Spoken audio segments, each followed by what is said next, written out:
Hey everyone, and welcome. Today we're going to unpack a huge idea in math, but let's just forget about formulas for a second.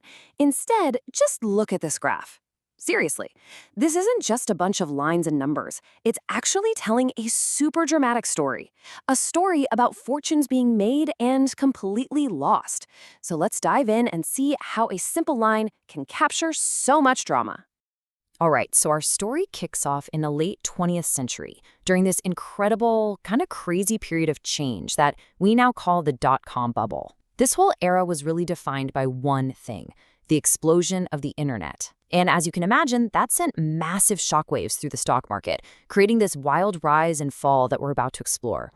So as all these new internet and tech companies started popping up left and right, investor excitement just went through the roof. I mean, this wave of optimism created an absolute frenzy, driving stock values, like the ones tracked by the Standard & Poor's Index, up and up and up at a mind-blowing rate. You can literally see it right here in this climbing line. Even a tiny investment was starting to multiply like crazy. Okay, let's break this timeline down. Before about 1995, things were, pretty calm. Growth was steady, but nothing all that special. And then, bam, from 1995 to 2000, the market just exploded. This 5-year period is what we call the dot-com bubble, where values absolutely skyrocketed. But as you can see, by the end of 2000, that bubble burst, which led to a really sudden and painful drop. And just to give you a sense of the scale of this growth, get this. An initial investment of less than $100 could have ballooned to over $1,100 by the year 2000. That's more than a 10x increase in just 5 years. We're talking about a truly meteoric rise. So, what on earth caused such a steep drop? Well, it's pretty much perfectly summed up by this idea right here. Many companies grew too fast and then suddenly went out of business. See, a lot of these new internet startups were built more on hype than on, solid business plans. They just burned through cash like there was no tomorrow, couldn't keep up their own growth, and, well, they collapsed, taking the whole market down with them. It's a really fascinating piece of history, for sure. But beyond just the story, this graph shows us something incredibly important when it comes to math. Hidden inside all that chaos of the market is a very clear and very predictable relationship. Let's take a closer look at the pattern that's at play here. So, look at the graph again with me. The horizontal line, the axis at the bottom, that represents time in years, and the vertical line represents the stock value. So here's the question. If you pick any single year on that bottom axis, let's say 1998 for example, what corresponding piece of information can you find? That's it! Exactly! For any single year you pick, the graph gives you back one and only one stock value.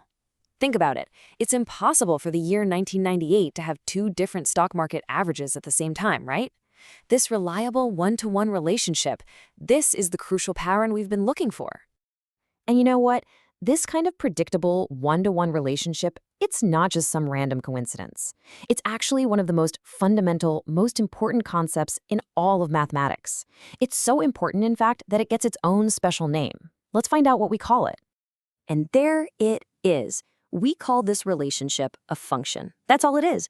A function is simply a rule that connects inputs and outputs, where each input has exactly one corresponding output.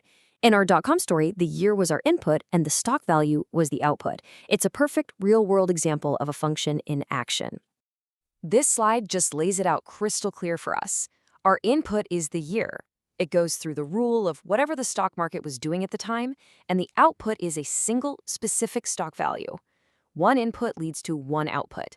That is the fundamental core idea of a function. To make this even more intuitive, let's use a classic analogy. Let's think about this whole thing as a function machine. Thinking about it this way kind of strips away all the mathy jargon and just shows you exactly how the process works. Here's how our machine works. It's super simple. Step 1, you feed an input into the machine, in our case, a year, like 1999. Step 2, inside the machine, a specific rule gets applied. And step 3, the machine spits out exactly one output, the stock market value for that year, 1999. Simple, predictable, and totally reliable. Okay, so a function is a rule connecting inputs to outputs, but why is it so important? Why does this matter? Well, because this simple idea is literally the bedrock of how we understand, predict, and engineer the world around us, from modeling the stock market all the way to understanding the movement of galaxies. Seriously, you'll find functions working absolutely everywhere. Economists use them to model markets, just like our .com example. Meteorologists use them to predict tomorrow's weather based on today's data. Programmers build them into every single video game you play. Think about it. A function determines your character's health, the output, based on how much damage is taken, the input. They are truly the hidden engine of our modern world. So I'm going to leave you with this little challenge. Start looking for functions in your own life.